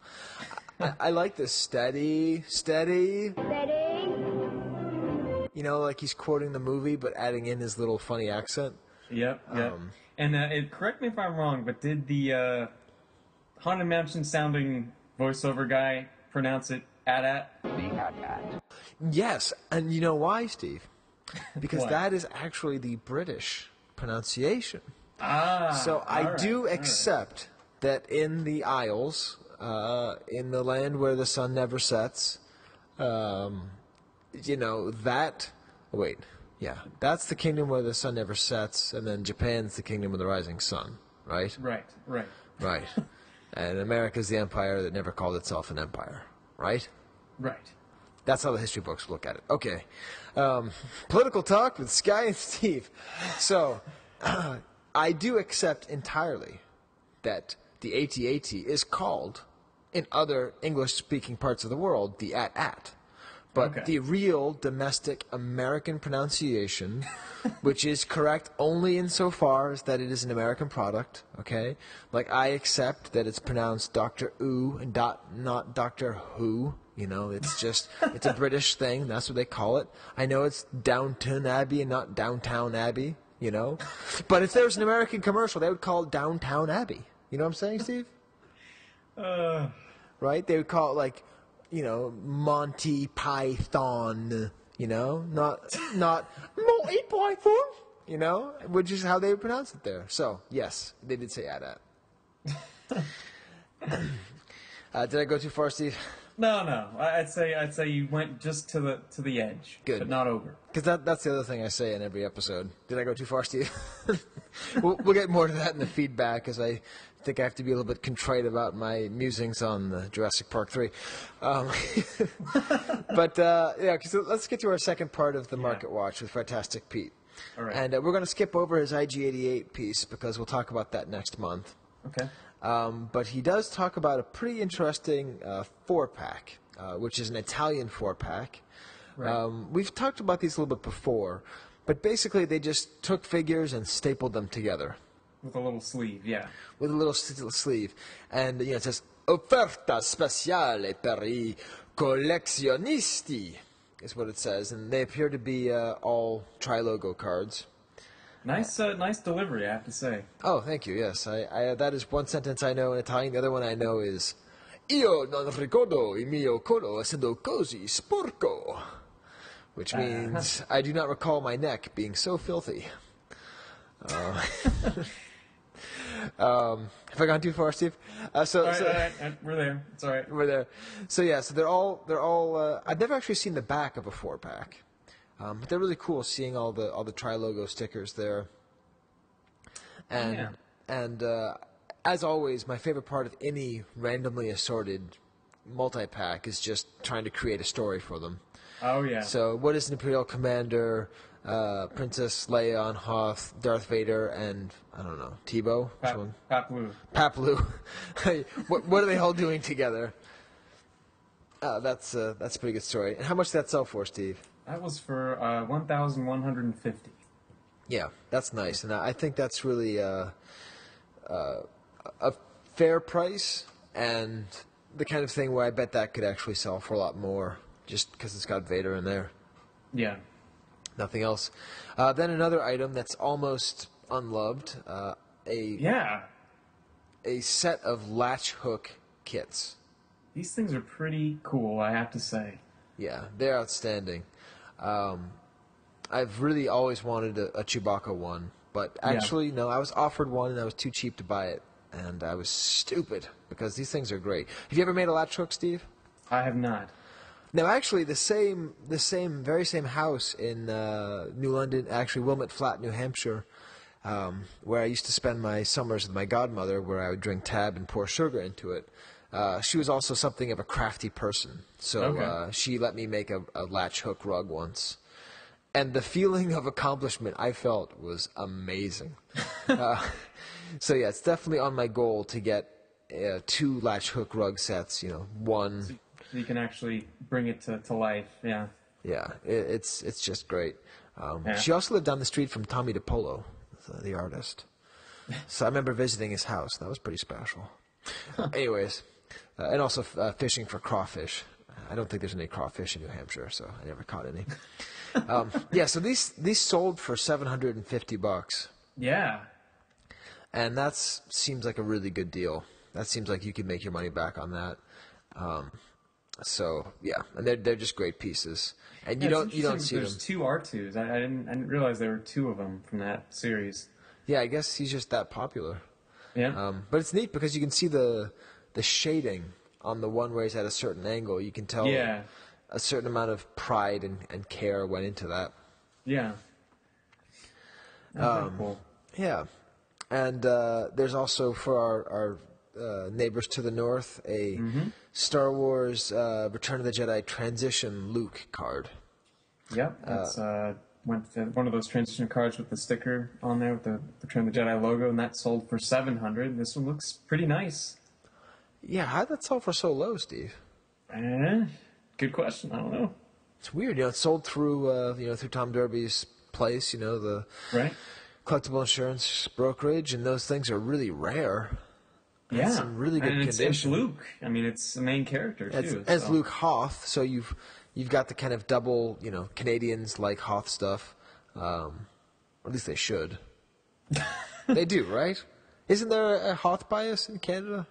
I don't know. We should get some feedback on But I expect there's like a Tuscan and a Jawa bias in Arizona. I was going to say in Arizona or New Mexico. Or, yeah. I don't know. Or regular Mexico. Yeah, I guess. Oh, okay. Have I gone too far, Steve? Yeah. So, that's a beaut. That seems really cheap to me. But, good for whoever it is that bought it. Yeah. Let's see. We got another interesting. It's a Meccano, Return of the Jedi. That looks like an error card. It has a Luke Jedi packed with a Yan Solo. Now, I'm actually going to go out on a limb here and say this is not an error card. Okay. Because I've seen a lot of this error. Oh, really? Yeah, and actually, I'm too lazy to go upstairs and get Stefan's book. But is it in there? I actually own one of these. Just this exact. Wait a minute. Is this mine? Uh-oh. Wow, that looks exactly like mine. Huh. Because mine's all beat up too, although it's very clearly been touched up with, looks like with glue, mine has. But anyways, yeah. So it's definitely weird and rare, but I have seen multiple of this weird kind of repack, and I think they just must have not made that many of the card they're looking for. So okay, all right. Yeah, I'll have to look more into this to see if this is mine. Well, it looks like this one has a crack on the top of the bubble. Yeah. Does yours have a crack? Yeah, it's in terrible shape. Interesting. Oh yeah, I mean, I guess this one sold for $3.55. Yeah. Boy, I hope I didn't sell mine. Oh boy. Oh well. Anyways, and then there's another really high-priced item. Oh, this thing, I love it. Yeah, this is something where I'd never seen it. And it's another display stand, and I'm curious if any of our great display friends bought one of it. Although I guess they probably already own it. But it's just for the laser rifle and laser pistol. Yeah. And Steve, there are so many things to like about this piece. The thing I definitely love is that it's got Luke and Han, and they're shooting, and it has the sound. What is the sound, Steve? Z is what it says. It's just great. And then you see it's reversible, so they put them on the other side where they just flipped them on the. Yeah. They just flipped the image. Yeah, it's funny. When I was at Rancho Obi-Wan, I noticed one of these as I was leaving, because there's stuff stacked to the roof of this place. And I was going up the stairs, and I just kind of took one last look out, and I saw this display poking out from behind, and I had to go get a picture of it, and that was the first time I'd seen it. Really? But man, the price on this is that's. Oof. Wow, that's awesome. $3,050. Yeah. But it's out of all displays, this is just it's perfect for just that funkiness, and it's really well done, I think. Yeah, it is. It almost seems not Kenner-esque. Something about it seems too like colorful. Slightly detached, I think. Yeah. But actually, it somehow makes it a little bit more interesting. Yep. Awesome, Steve. Well, I think we can segue that into. Speaking of things that fooled me, I never understood the word segue. When I would read it, I would think, what does "sieg" mean? And then I would say segue all the time. I didn't understand the two things didn't go together. Same thing with misogyny, which I didn't know was misogyny. But there's no way to segue from misogyny into feedback, so let's just do it anyway, Steve. Okay. Here at the Kivecast, we really do care. You can email us at kivecast@gmail.com. You can call us at our special Wampa line. That's POKUT Wampa, or 1765-889-2672. Twitter us at Kivecast, or join us up on our Facebook page. We really do care. Cool. So feedback, Steve. Like I said at the top of the show, maybe. Last episode was very well received. Yeah. And I think it's really just fun. And I think we're going to do more like that in the future. If you are interested in being on something like that or talking about that, you don't have to be Chris Georgoulias or Gus Lopez to kind of come on and chat. Send us an email, kivecast@gmail.com. What's that email again, Steve? Kivecast@gmail.com. Or just send me an email or I'm kind of back not answering my private messages again, Steve. Uh-oh. But, several people said it was the best episode ever, and I don't know how to take that, Steve. I think I'll take it well, but part of it's hard. Let's stay on the positive. Yep. Malster said that he has his own Shadows of the Empire gripe.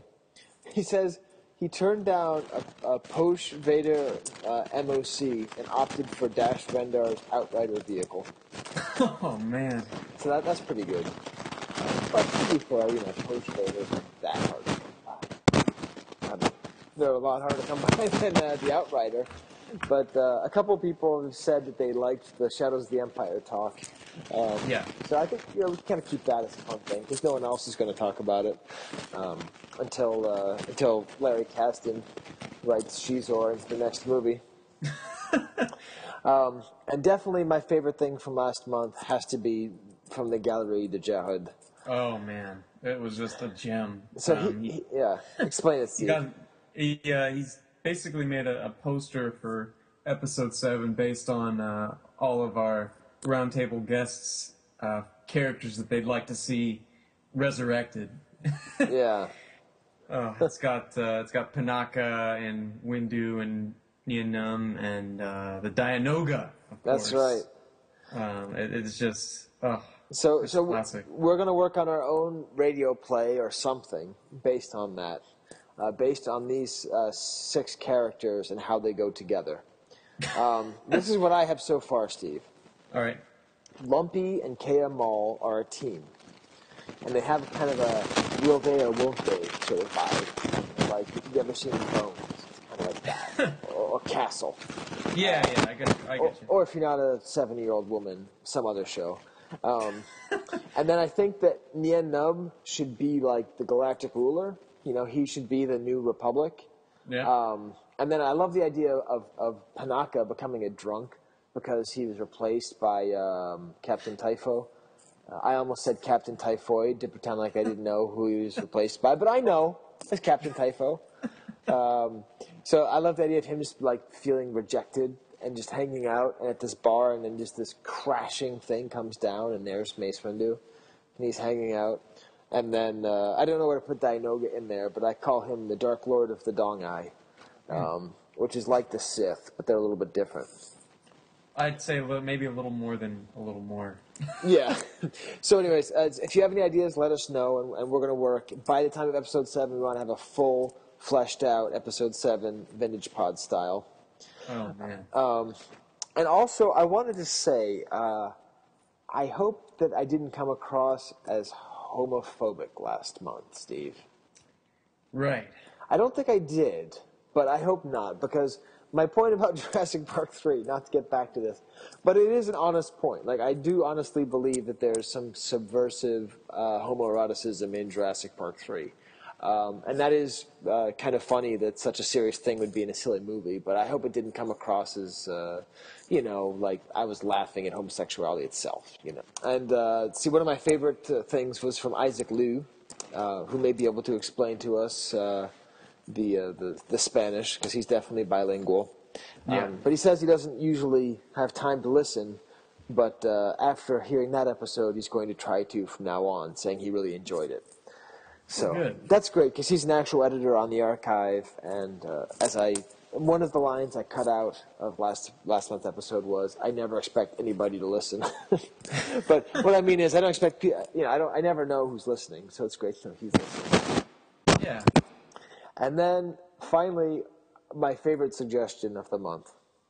It was pointed out to us that we've already covered cricket, and there's no baseball. Right. So the idea was, why not cover rugby? So, Steve, I've just sent you a list of people who are a part of the Heineken Cup. Hey, I like the sound of that. I don't know what the Heineken Cup is. I don't know if this goes on for months. I don't know if these are the best teams in the world or the worst teams. I don't know if this is like the equivalent of the World Cup or if it's just a toss-off game. But I want us to pick a team, each of us pick a team, and then whoever finishes higher wins the rugby for this month. And that person has to do what, Steve? I don't know. If you win, what's going to be the... what's going to be the victory or the punishment? Maybe we should get some listener suggestions for okay, that before that's we make good. a rash decision. Okay, so this will be the first round. Every month we'll sort of do this wagering, and whoever wins the most in the fantasy rugby. So who's your team for this month, Steve? Let's see. I'm going to go with. I'm going to go with Munster. Munster, okay.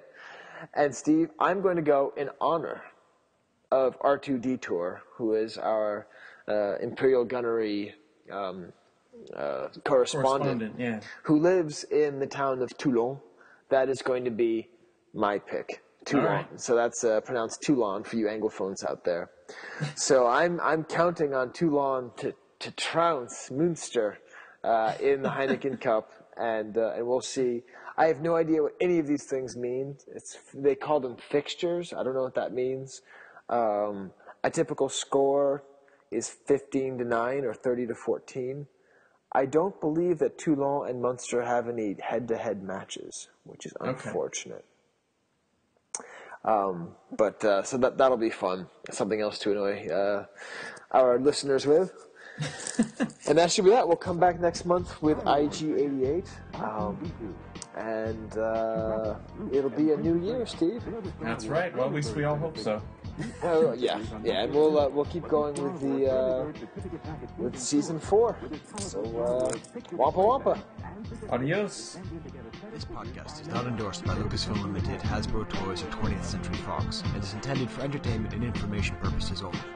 The official Star Wars site can be found at www.starwars.com. The official Hasbro site can be found at www.hasbro.com. Star Wars, all names and sounds of Star Wars characters and any other Star Wars related items are registered trademarks and or copyrights of Lucasfilm Limited or their respective copyright and trademark holders. All original content of this podcast is the intellectual property of the Star Wars Collectors Archive, unless otherwise indicated.